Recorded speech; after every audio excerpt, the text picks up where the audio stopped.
Bonsoir, mesdames, mesdemoiselles, messieurs.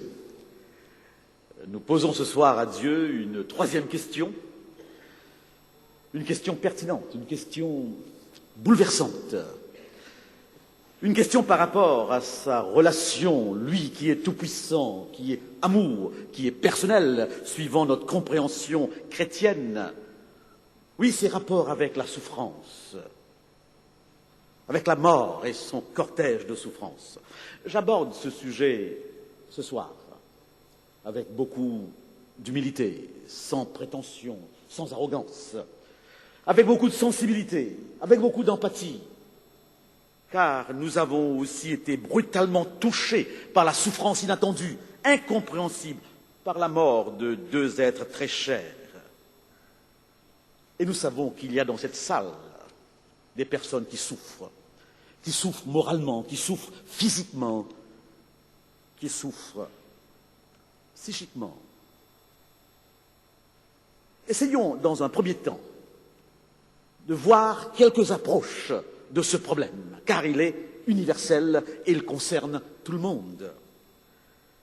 Nous le faisons avec précaution, car le cadre philosophique et religieux d'autres approches n'est pas toujours facile à comprendre. Le sens des mots nous échappe et nous ne voulons pas caricaturer aucune croyance.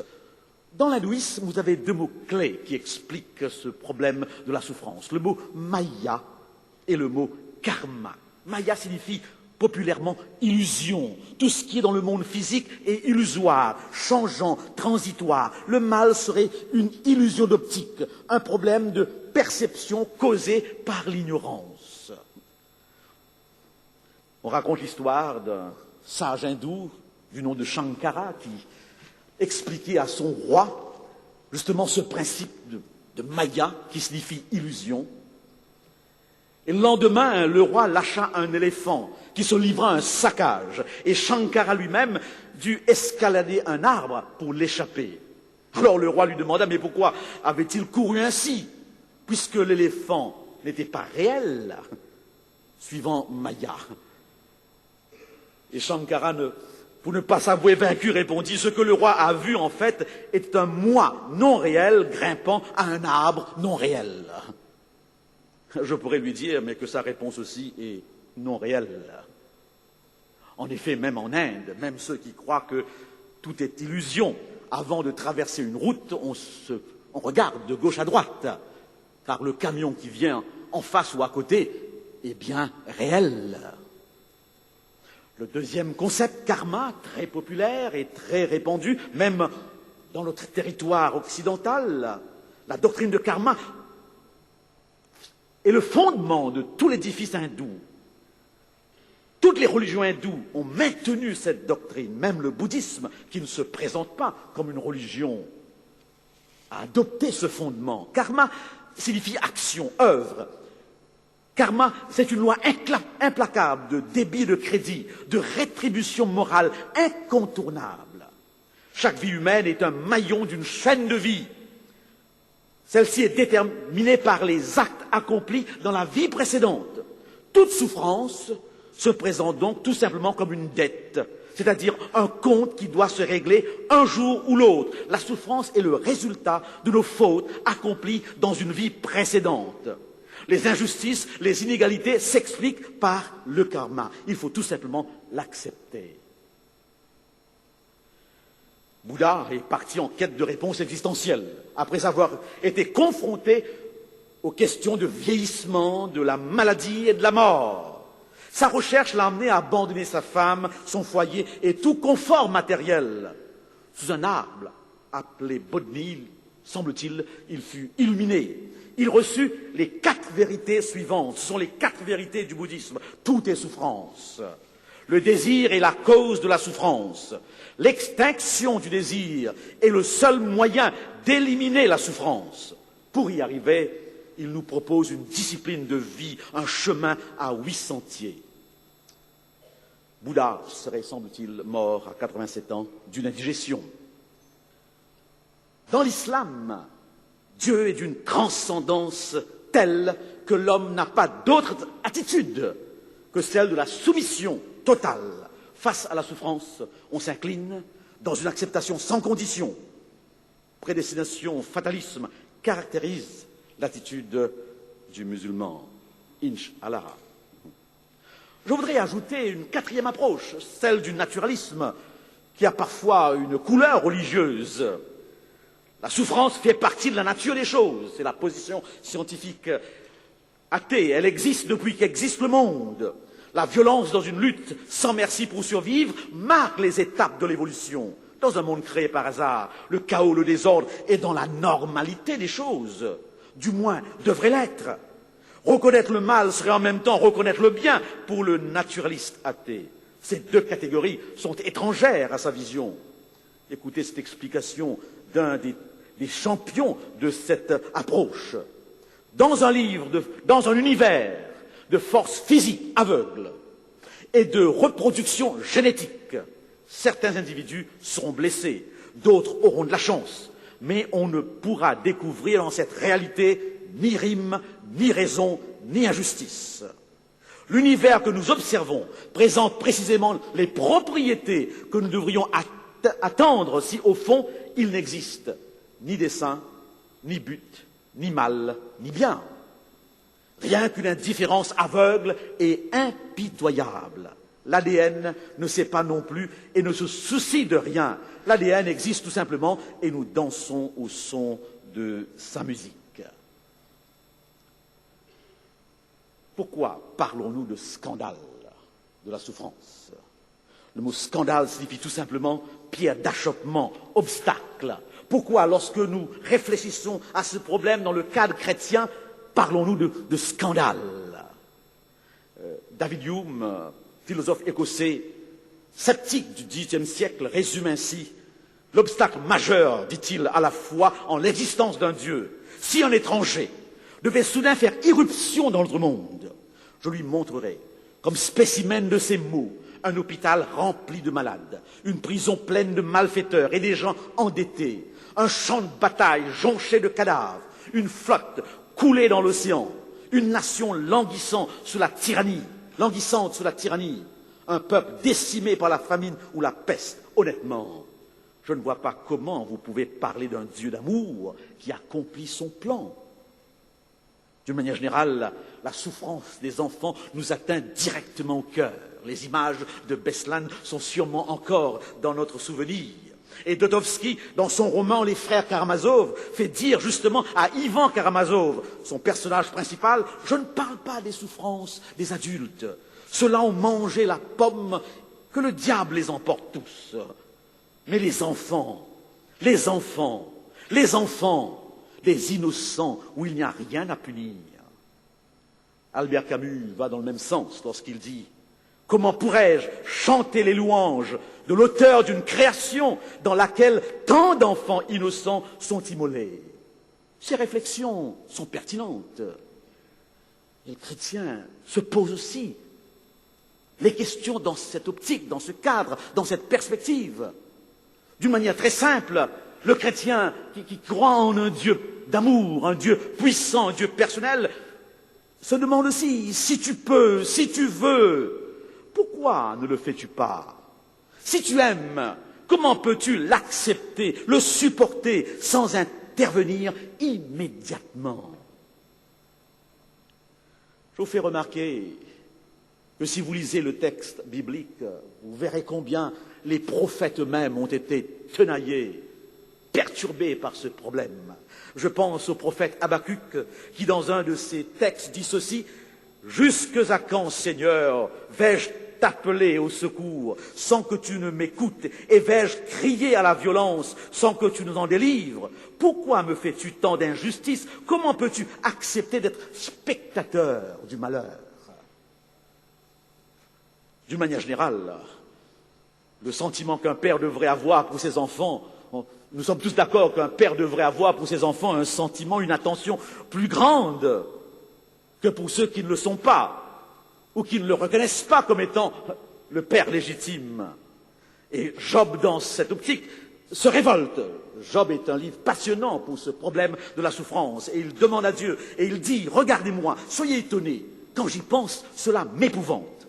Et un tremblement saisit tout mon corps. Pourquoi les méchants vivent-ils? Pourquoi les voit-on vieillir et accroître leur force? Ils passent leur jour dans le bonheur. Et pourtant ils disent de Dieu, retire-toi de nous, nous ne voulons pas connaître tes voies. Et Job se demande alors, est-ce que c'est pour les fils que Dieu réserve le châtiment? On a tous l'impression qu'en tant qu'enfants de Dieu, si toutefois nous avons accepté ce Dieu, nous devrions avoir une certaine garantie par rapport aux autres, une priorité, une bénédiction spéciale. Et Job donne l'impression que ce n'est pas toujours le cas. Quelle réponse nous donne la Bible à ce problème? Elie Wiesel, juif hongrois, prix Nobel de la paix, dans son livre La Nuit, nous raconte ce qu'il a vécu adolescent dans les camps de la mort d'Auschwitz, de Buna et de Buchenwald. Eh bien oui, en 1944, il n'avait pas encore 15 ans quand les Allemands firent une rafle et déportèrent tous les Juifs de Sigé. Entassés dans des wagons, ils furent conduits à Auschwitz. Elie Wiesel décrit ce voyage. Jamais, dit-il, je n'oublierai cette nuit. La première du camp qui a fait de ma vie une nuit longue et 7 fois verrouillée. Jamais je n'oublierai cette fumée. Jamais je n'oublierai ces flammes qui consumèrent pour toujours ma foi. Jamais je n'oublierai ces instants qui assassinèrent mon Dieu et mon âme et mes rêves qui prirent le visage du désert. Et dans ce livre, La Nuit, il nous raconte ensuite ce qui s'est passé avec un jeune garçon, un enfant au visage fin et beau, le visage d'un ange malheureux, un ange au regard triste, qu'on allait exécuter. Il était là, pendu à un bois. Et alors que les prisonniers étaient obligés de regarder le spectacle, quelqu'un n'a pas pu s'écrier, où est le bon Dieu? Où est-il? Oui, dit Elie Wiesel, derrière moi, quelqu'un posait la question, où donc est Dieu? Et je sentais en moi une voix qui lui répondait, le voici, il est pendu à cette potence. Wiesel n'est pas chrétien, mais il a donné au problème de la souffrance la seule réponse qui soit totalement chrétienne, à savoir la croix. Où était Dieu? Où est-il face à nos souffrances les plus dures, les plus terribles, les plus absurdes? Eh bien, tout simplement sur la croix. Vous avez peut-être remarqué sans aucun doute, si vous avez lu les évangiles, qu'une grande partie des évangiles, des 4 évangiles, nous décrit la passion et la crucifixion de Jésus. La croix est donc primordiale, elle est centrale dans le christianisme. Elle est le signe de la foi chrétienne. Tout s'explique à partir de la croix. Quel est le lien entre la croix et la souffrance? Nous allons nous limiter à 3 éléments seulement. Nous allons tout simplement relever quelques aspects essentiels. Lorsque nous posons par rapport à un accident, une maladie, une catastrophe, la question « est-ce grave ?» C'est la première question que nous posons lorsque nous sommes en face d'une catastrophe, d'une maladie. Est-ce grave? Eh bien oui, la croix va nous montrer la gravité de quelque chose. De quelque chose qui a pratiquement disparu du vocabulaire courant de notre époque. Et lorsque nous parlons de ce mot, on passe parfois pour des retardés mentaux. Le péché. Pourquoi meurt-il sur la croix? Tout simplement pour nos péchés. Et là, vous avez une réponse profonde. Et comme je le dis, le mot péché a disparu du vocabulaire. On ne l'utilise plus. Les méfaits qualifiés de péché sont aujourd'hui considérés comme des crimes, des maladies ou des déviations sociales. Et les instances habilitées à les sanctionner, à les juger sont les juges, l'État, les agents de police, les médecins et les psychologues. Nous sommes dans une civilisation qui utilise beaucoup d'euphémismes, c'est-à-dire des expressions qui ont pour but d'atténuer certaines choses déplaisantes ou choquantes. C'est ainsi qu'on parle de disparus, pas de morts. On parle de malvoyants, pas d'aveugles. On parle de développement, de pays en voie de développement ou émergents, pas de tiers-monde. Et dans le domaine du comportement moral, on parle d'addiction, on parle de troubles émotionnels, on parle de dissonance cognitive, que sais-je. Vous avez suivi sans aucun doute l'affaire Monica Gate, qui nous rappelait l'affaire Watergate. Les mots utilisés par les deux présidents Nixon et Clinton étaient erreur de jugement, faute, conduite inappropriée, politiquement incorrecte, mais pas péché. Est-ce que ce changement de vocabulaire change le fond des choses? Lorsqu'on change l'emballage, c'est peut-être plus facile, plus agréable, mais l'emballage ne change pas la substance. La forme ne change pas la substance. Que signifie le mot péché? Action de manquer le but visé, action de ne pas entendre, déviation, violation délibérée, ignorance, surtout transgression. Le péché est la transgression de la loi, nous dit l'apôtre Jean. Nous vivons dans un monde fiable, régi par des lois. Il y a des lois cosmiques, des lois physiques, des lois morales. La transgression de ces lois cosmiques, physiques, morales entraîne automatiquement la souffrance et la mort, les conséquences inévitables. L'homme, créé à l'image de Dieu, jouissant d'une pleine liberté, est capable de s'opposer, d'ignorer, de passer outre les lois.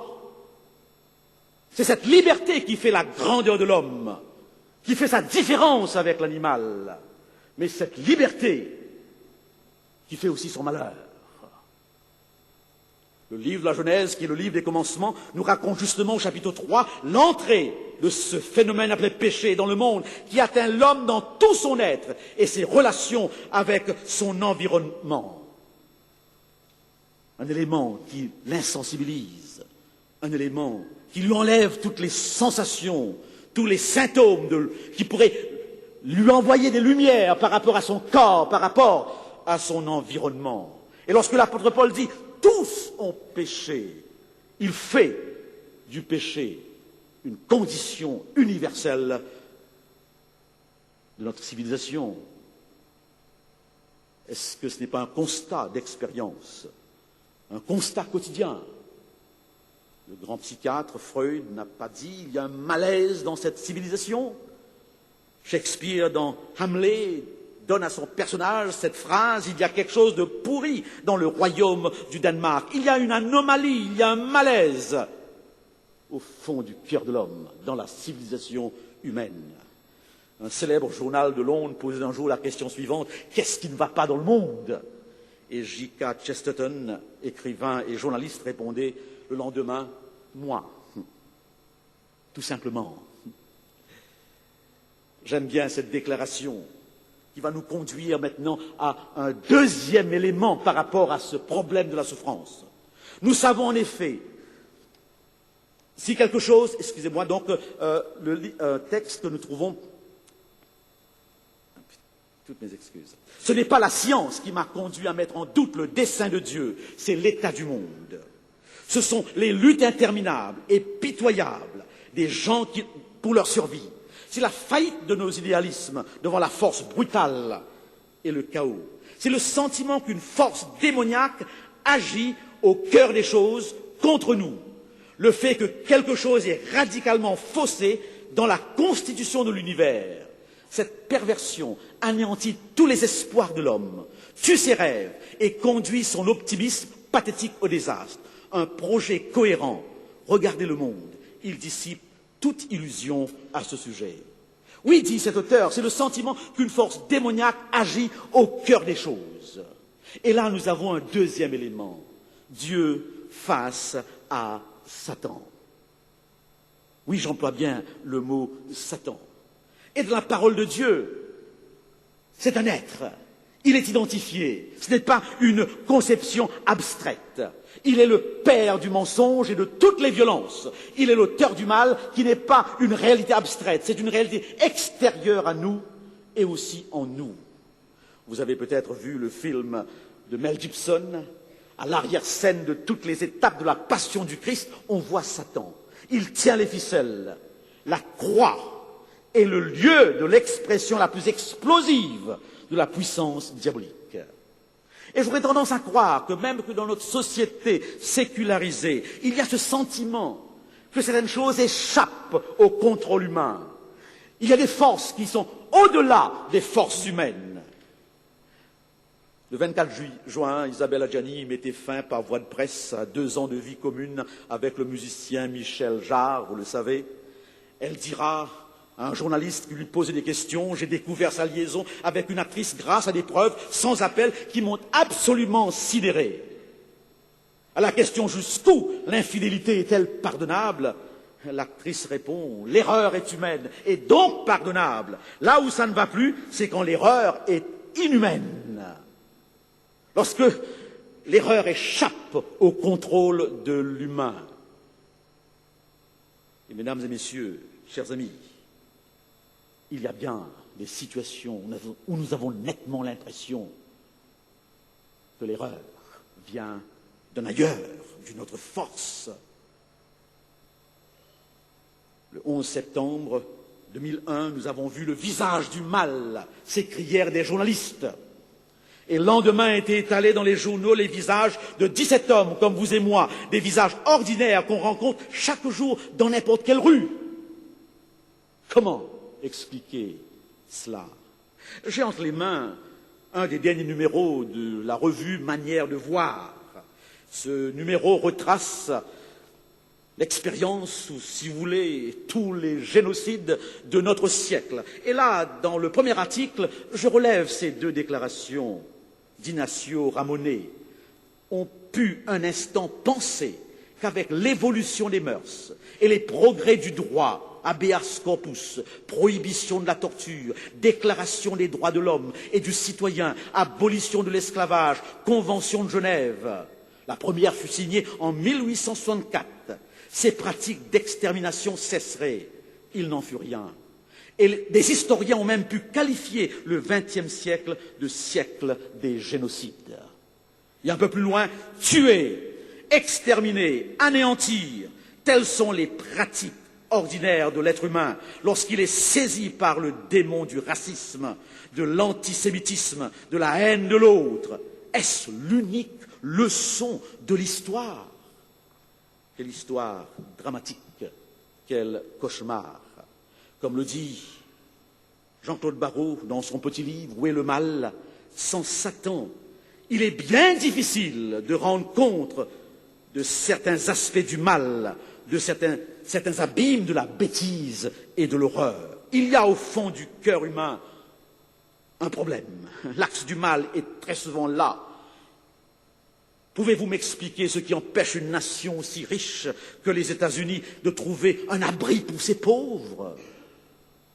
Comment se fait-il que dans des civilisations aussi abondantes que les nôtres, nous ne trouvons pas la solution au bonheur des autres qui sont, eux, dans des situations de famine, un monde où on meurt à la seconde? Comment expliquer quelle est donc cette force qui empêche l'humain à chercher le bonheur systématique de l'autre alors que lui est dans une abondance totale? La Bible parle donc de ce problème par rapport à cet être appelé Satan. Et la Bible l'identifie comme étant une des forces explicatives du problème du mal. Mais j'aborde le 3e élément. Rolf Italiender, poète brésilien, décrit ainsi l'un de ces bas quartiers de Rio de Janeiro. Arrivant au sommet du pic Corcovado, qui culmine à 700 mètres au-dessus de la baie, et s'adressant au Christ dont la statue immense domine le paysage, il dit « J'ai quitté les quartiers immondes qui s'étendent là en bas pour gravir ce pic à ta rencontre et te faire connaître très respectueusement ma prière. Dans les bidonvilles de cette splendide métropole s'entassent 900 000 des nôtres. Et toi, Christ, resterais-tu ici au sommet du Corcovado, nimbé de ta gloire divine? Viens et descends dans les favelas. Viens vivre avec nous dans ces favelas. Ne reste pas si éloigné de nous. Viens partager notre existence et donne-nous une foi renouvelée en toi et dans le Père. Que répondrait le Christ à cette invitation d'Italiender? Que répondrait Dieu? Eh bien justement, c'est ce que j'ai fait. Je suis venu Emmanuel signifie Dieu avec nous. Dieu en Christ est venu, il est descendu dans notre existence. Il a partagé nos souffrances, il a partagé nos difficultés. Le Dieu que nous avons présenté jusqu'à maintenant est un Dieu de proximité. J'aime bien ce texte d'Ésaïe 9, 49 et le verset 15 qui dit « Une femme oublie-t-elle son nourrisson? Quand elle l'oublierait, moi je ne t'oublierai pas. » Dieu dans son amour est solidaire de nous. C'est probablement la signification la plus pertinente, la plus profonde de la croix. Le malheur en soi est une souffrance, bien sûr. La douleur que cette souffrance inflige ou son injustice accentue sa dimension dramatique. Mais par-dessus tout, la plus grande de toutes les souffrances, c'est le sentiment d'abandon de la part de Dieu, le sentiment d'indifférence de Dieu. Ce sentiment est insupportable. Alors, la croix nous parle d'un Dieu présent au cœur de la souffrance. Non pas présent en tant qu'observateur, en tant que spectateur ou visiteur, mais présent en tant que souffrant. Nous avons là donc une réponse. Je suis là. Oui, je suis là. Un amour qui ne coûte rien et sans valeur. Oui, un amour qui ne coûte rien et sans valeur. Et un Dieu qui serait incapable de souffrir serait un Dieu incapable d'aimer. Vous avez peut-être vu cette pièce de théâtre, Le Grand Silence. Eh bien oui, là, devant le trône de Dieu, dans cette pièce, se trouvent des milliards d'individus. Ils sont rassemblés sur une plaine. Et il y a des petits groupes qui se forment et qui semblent nerveux et qui semblent arrogants et qui discutent sur Dieu. Comment Dieu peut-il nous juger? Que sait-il, lui, des souffrances que nous avons endurées? Et alors, d'un de ces groupes, une jeune fille sort. Elle remonte une de ses manches. Apparaît alors un numéro que les nazis avaient tatoué sur son bras. Nous avons subi, dit-elle, l'horreur des camps, des coups et de la torture. Dans notre groupe, un garçon noir dégage son encolure et pose la question « Qu'est-ce que cela ?» Et cela, qu'est-ce? En montrant la brûlure provoquée par une corde lynchée, non pour avoir commis un crime, dit-il, mais tout simplement pour être né noir. Puis c'est le tour d'une écolière, toute jeune et déjà enceinte. Pourquoi dois-je souffrir, murmure-t-elle avec tristesse? Ce n'était pas ma faute. Et tous ces groupes se forment, et chacun a ses raisons pour s'en prendre à Dieu. Dieu qui avait permis le mal et la souffrance sur terre, lui qui vivait, semble-t-il, heureux dans un ciel harmonieux. Et voilà qu'une décision est prise. Une décision est prise de chercher dans chaque groupe un délégué représentant celui ou celle qui a le plus souffert et qui irait devant Dieu pour lui faire des revendications. Et c'est ainsi qu'on choisit quelqu'un qui a connu Hiroshima, quelqu'un qui souffrait de la thalidomide, quelqu'un qui a été martyrisé, torturé. Oui, tous les délégués avaient connu les souffrances les plus atroces. Et leur verdict alors était celui-ci.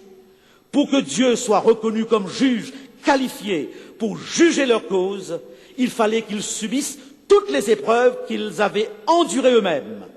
Ils proposèrent donc que Dieu soit condamné à vivre sur terre comme un homme, qu'il naisse juif, que la légitimité de sa naissance soit mise en doute, qu'on lui fournisse un travail si difficile que même ses proches le traiteront de fou lorsqu'il s'efforcera de l'accomplir, qu'il sache ce que c'est que d'être trahi par ses amis intimes, qu'il soit jugé et condamné, et qu'il soit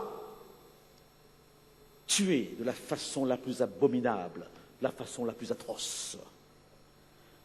Et après avoir énuméré toutes ces conditions, ce fut un long silence. Un long silence, parce que toutes ces personnes prenaient subitement conscience que Dieu avait connu tout cela.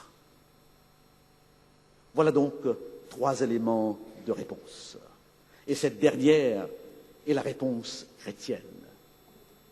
Est-elle satisfaisante? Pas toujours.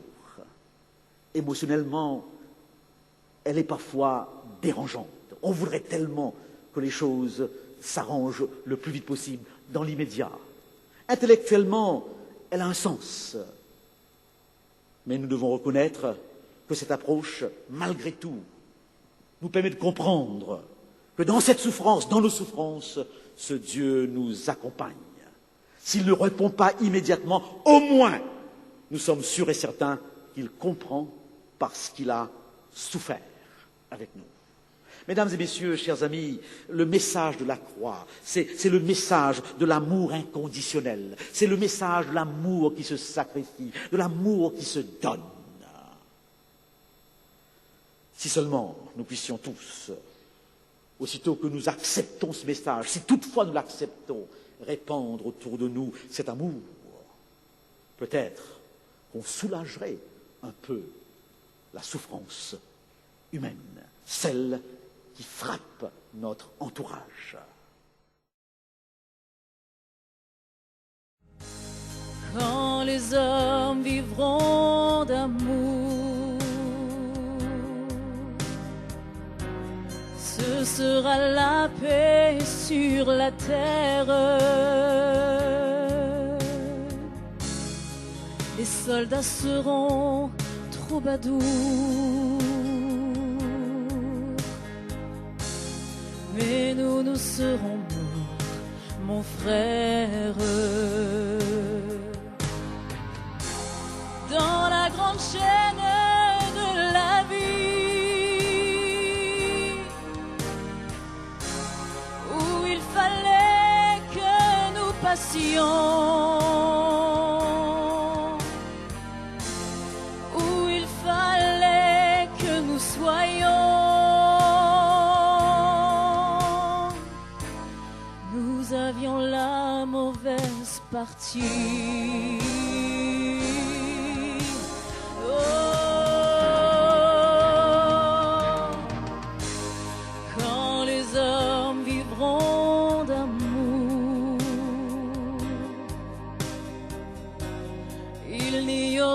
Plus de misère et commenceront les beaux jours, mais nous serons morts, mon frère.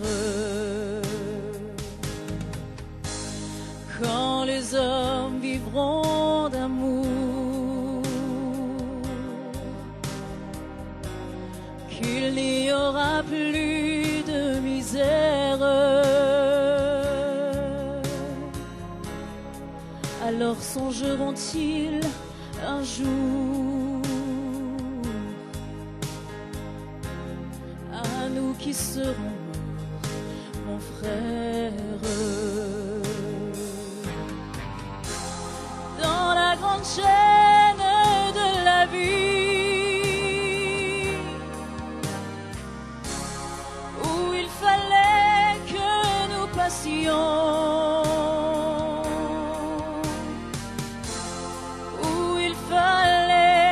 nous soyons, nous avions la mauvaise partie. Je suis particulièrement ému ce soir parce que derrière les mots que je vais prononcer, il y a plein de visages.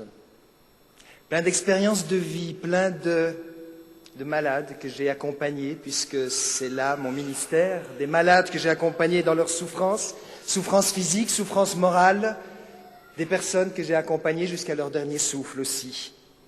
Et j'aimerais vous dire ce soir que plus d'une fois, presque chaque jour, il m'est arrivé de sentir une prière monter de l'intérieur alors que j'étais près d'eux, un cri. Plus d'une fois, avec ces gens que j'accompagnais, il y avait ce cri « Pourquoi, Seigneur ?» Et ce cri, je l'avoue, est resté sans réponse.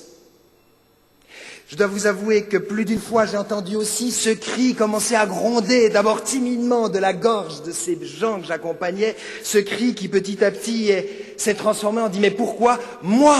Et qu'est-ce que moi j'ai fait? Dites-moi, monsieur le pasteur, qu'est-ce que j'ai fait au bon Dieu pour mériter cela?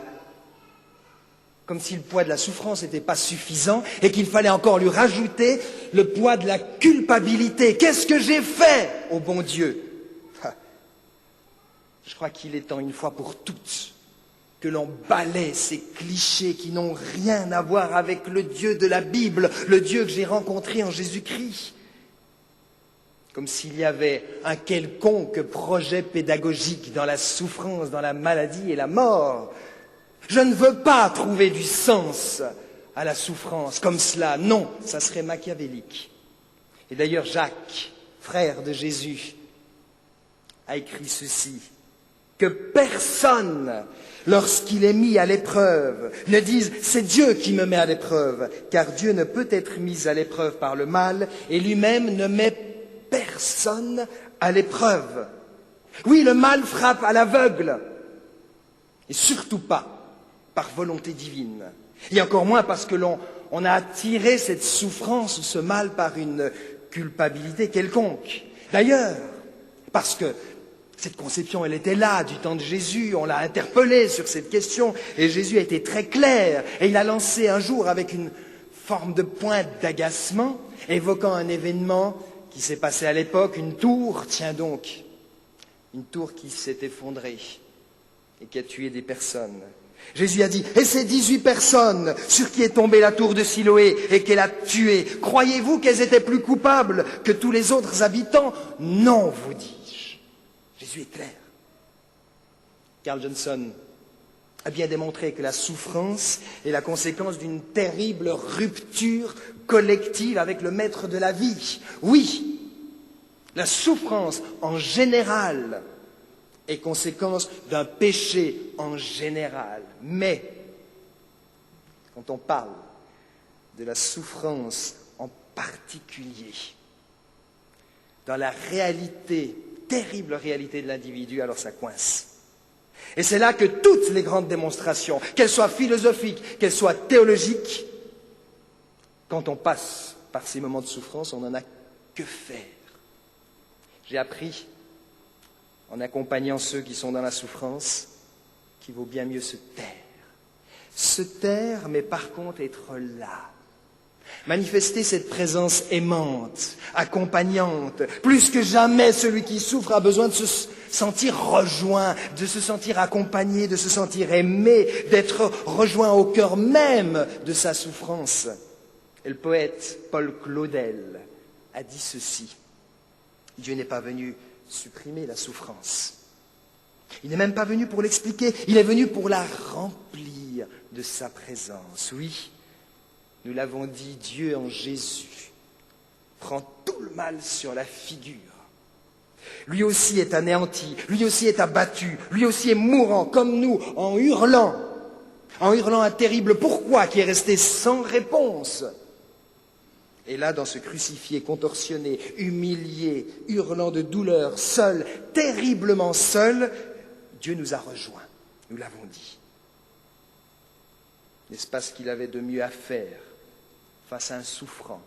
Se taire et le rejoindre. Alors maintenant, il est intéressant de voir comment Jésus a réagi face à la souffrance, et d'abord celle des autres. Et nous avons des exemples merveilleux. Par exemple, Marthe et Marie, deux amies de Jésus, viennent lui annoncer la mort de leur frère, Lazare. Et Jésus demande juste, où est-il? Il veut voir, il veut aller là où se trouve Lazare. Et lorsqu'on le mène au tombeau, le texte de l'Évangile dit tout simplement, Jésus pleura. Jésus ne concocte pas un de ces discours bien préparés à l'avance pour anesthésier la douleur de ces deux femmes. Il se tait, il frémit et il pleure. Et souvent les évangiles disent que Jésus, face à la souffrance, avait de la compassion. Et le terme qui est utilisé ici en grec, qui est traduit par compassion, exprime qu'il frémissait dans ses entrailles, qu'il ressentait littéralement dans ses intestins, dans ses tripes, comme on dirait aujourd'hui, la souffrance de l'autre. Il savait rejoindre l'autre au point qu'il la ressentait en lui, cette souffrance. Compassion, respect, discrétion, douceur. Voilà comment Jésus était face à la souffrance. Et toute souffrance le met en mouvement, de quelque bord qu'elle soit d'ailleurs, parce qu'une souffrance est une souffrance. Alors que ça soit celle d'un opprimé, que ça soit celle d'un oppresseur, Jésus intervient. Parce que la souffrance est inadmissible, de qui qu'elle vienne. Celle d'un opposé à la religion établie, comme celle d'un chef religieux qui pleure l'agonie de sa fillette, Jésus répond.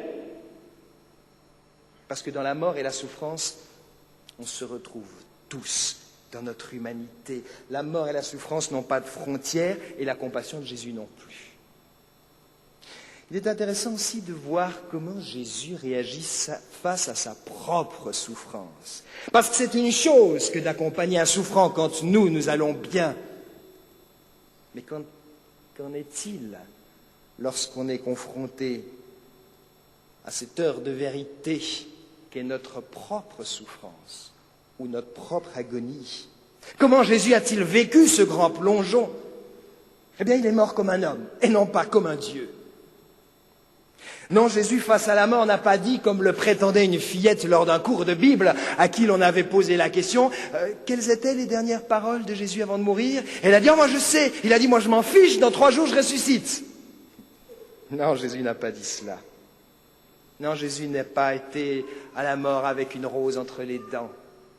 Non, Jésus a buté, comme vous et moi, nous buterons sur un mur de pourquoi. Mon Dieu, pourquoi m'as-tu abandonné? Remarquez, d'habitude, quand Jésus parle à Dieu en tant qu'humain, il dit toujours mon Père. Ah ben là, il n'a pas pu dire mon Père, il a dit mon Dieu, parce que le fossé était trop grand, parce que le mur du pourquoi, il était insoluble. Et lui qui n'a jamais joué la comédie, c'était pas maintenant qu'il allait commencer quand même. Et sachant que son heure était venue, quelques heures auparavant, il est monté avec ses disciples, avec ceux qui étaient proches de lui, ceux qu'il aimait. Il est allé dans le jardin de Gethsémane et là, il a prié et il leur a demandé de prier aussi avec lui. Veillez, priez avec moi. Et à la lueur de la lune, les disciples ont vu qu'il transpirait du sang, des grumeaux de sang, tant la détresse était intense. Et on l'a entendu par 3 fois murmurer, soupirer par 3 fois. Père, s'il est possible que cette coupe d'amertume s'éloigne de moi. Il exprime ses sentiments sans honte. Il va oser dire à ses disciples, mon âme est triste jusqu'à la mort. Il prie. Vous savez, quand l'angoisse étrangle la gorge et qu'un étau semble comprimer les poumons, tout à coup, faisant un grand souffle, on arrive à dénouer ses nœuds intérieurs. Et Jésus prie, parce que la prière devient ce soupir de l'âme qui permet de dénouer, de lâcher prise et de tout confier au maître de la vie. Et c'est alors qu'il se sent prêt et qu'il dit non pas ce que je veux, mais ce que tu veux. Et là, il abandonne. Oh, pas résignation, non. Non, la résignation n'est pas une vertu chrétienne, et j'y reviendrai plus tard dans une autre conférence, mais confiance, abandon tout simplement. Comme un enfant qui, après avoir partagé sa peine à sa mère ou à son père, eh bien, il sent la peine plus légère parce qu'ils sont à 2 ou à 3 à la portée. Et les derniers mots qu'on a entendus de Jésus sur la croix, c'est « Tout est accompli, Père, je remets mon esprit, mon souffle entre tes mains. » Et il est mort. Quel est donc ce regard qui permettait à Jésus, malgré ses pourquoi sans réponse, de voir le triomphe de la vie? D'abord, Jésus affirme que le malheur n'est pas une punition divine, absolument pas, qui vient sanctionner une faute quelconque, nous l'avons dit. Nous avons évoqué ce drame de la tour de Siloé. Et plus près de nous, d'autres tours se sont écrasées, on s'en rappelle bien. Non, dit Jésus, les victimes ne sont pas plus coupables que les autres survivants. Mais il continue. Mais si vous ne vous convertissez pas, vous périrez tout de même. Jésus oriente donc vers une réalité d'un tout autre ordre. C'est que le mal et la souffrance, nous l'avons dit, sont les conséquences d'une rupture terrible et universelle avec Dieu. Notre terre est un monde cassé. Et les drames qui s'abattent sur les hommes révèlent cette profonde fissure. Et c'est l'occasion pour Jésus d'inviter ses auditeurs à porter un regard vers une autre réalité, plus belle, plus grande, celle du royaume de Dieu. Ce changement dans l'orientation du regard s'appelle dans la Bible et dans l'Évangile conversion. Seule cette conversion me permet de voir au-delà de l'absurdité de la mort. Non, la mort n'aura pas le dernier mot, c'est mon pari de la foi, parce que la vie est bien plus forte que la mort. Et la nature est là pour nous le montrer également. Le grain qui meurt devient épi, devient arbre. Mourir à une vie pour renaître à une autre. Et Jésus aimait tout particulièrement comme image, pour évoquer la mort, il aimait l'image du sommeil, du repos. Lazare dort, je vais le réveiller. C'est pas pour rien que notre mot cimetière vient littéralement d'un terme qui veut dire dortoir. Alors si la mort est un sommeil, il n'y a donc pas de conscience dans le sommeil, juste une attente dans le silence paisible et le repos. Ah, enfin le repos. Jésus nous montre que nos morts ne sont pas en train d'errer dans je ne sais quel espace comme des fantômes, souffrant de nos souffrances, nous voyant impuissants, voyant les larmes de ceux qu'il aime sans pouvoir venir les consoler. Ah, ce ne serait pas un paradis si nous contemplions la souffrance de nos proches, de ceux que nous aimons. Non, ils dorment, paisibles, enfin paisibles dans l'attente du jour incroyable où ils revivront ça. C'est l'espérance de l'évangile de la résurrection. Et lorsqu'on se réveille, on ne sait plus le temps qui s'est passé. Je crois, oui, que Jésus a triomphé de la mort. S'il m'a rejoint dans la mort, je le rejoindrai. Vous le rejoindrez dans la résurrection. Voilà la formidable et folle espérance de l'évangile. L'évangile nous montre que Jésus est venu pour nous ouvrir ces portes de l'espérance et nous assurer que la mort n'est pas le dernier mot de Dieu. Donc, pas de réponse à la souffrance. Peut-être vous êtes déçus. Je n'ai pas de réponse à la souffrance.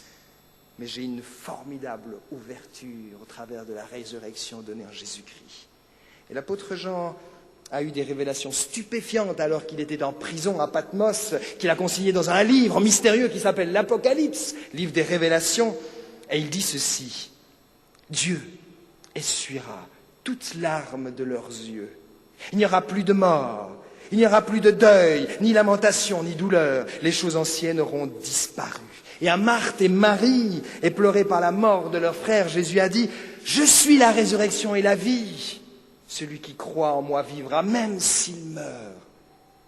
Jésus est entré dans la mort, comme je suis sûr moi-même j'entrerai, et comme vous aussi, dans l'angoisse. Pourtant, il a illuminé cette mort par la résurrection. Elle reste un mystère. Jésus a planté les germes de l'espérance. C'est ma raison de vivre malgré tout. Et sans l'expliquer, Jésus habite la souffrance et la mort par sa présence. Comme le disait ce grand penseur Dietrich Bonhoeffer, théologien allemand, mort pendant la guerre parce qu'il a fait un attentat contre Hitler. Et alors qu'il attendait la mort, il a écrit un merveilleux livre. Et dans ce livre, il dit: Seul un Dieu qui souffre a suffisamment de puissance pour nous venir en aide. Je suis sûr que parmi nous, parmi vous, il y en a qui passent maintenant par la souffrance. Je suis sûr que parmi nous, il y en a plein qui butent sur plein de pourquoi. Et vous avez le droit, j'ai envie de vous le dire maintenant ce soir, vous avez le droit de vous révolter, parce que la révolte peut aussi être une prière. Et nous en avons des prières comme cela dans la Bible. Vous avez le droit de crier contre le ciel, je l'ai fait, je le fais souvent avec des malades. Je vous invite après à vous blottir dans ce cœur de Dieu qui est pour nous frères, dans la souffrance en Jésus, qui est Père, qui est Mère. Et au plus profond de vous-même, vous pouvez lui dire: moi aussi, j'ai envie de te remettre ce souffle, de le confier. Alors ça, c'est une démarche qui vous appartient, parce que c'est une affaire personnelle entre vous et ce maître de la vie qui est au plus profond d'entre vous. Et je vous propose ce soir, dans cette intimité qui est la vôtre, pendant quelques secondes, de faire silence d'abord pour nous rejoindre dans notre humanité, dans notre souffrance, et peut-être aussi dans cette intimité pour retrouver votre Dieu et lui confier ce souffle de votre vie.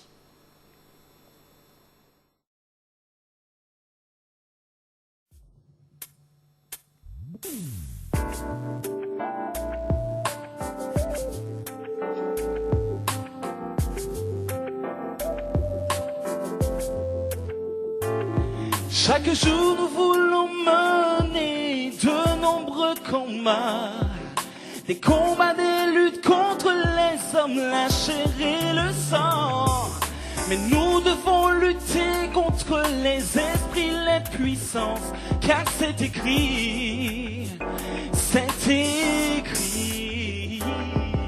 Si nous nous munissons chaque jour des armes de l'esprit, nous serons protégés par la puissance de notre Dieu, car lui seul est proclamé parmi toutes les nations comme grand vainqueur, le grand vainqueur. Que tu combattras, que tu vaincras, c'est bien ce qu'il a dit. Bientôt tous tes ennemis seront à tes pieds. C'est écrit, c'est écrit, c'est écrit. Si nous nous munissons chaque jour des armes de l'esprit, nous serons protégés par la puissance de notre Dieu, car lui seul parmi toutes les nations est proclamé comme grand vainqueur, le grand vainqueur. Que tu combattras, que tu vaincras, c'est bien ce qu'il a dit. Bientôt tous tes ennemis perdront le combat. C'est écrit, c'est écrit, c'est écrit, ni par puissance, que tu combattras, que tu vaincras, c'est bien ce qu'il a dit. Bientôt tous tes ennemis perdront le combat. C'est écrit, c'est écrit, c'est écrit. Wow, wow, wow, wow, wow, wow, wow.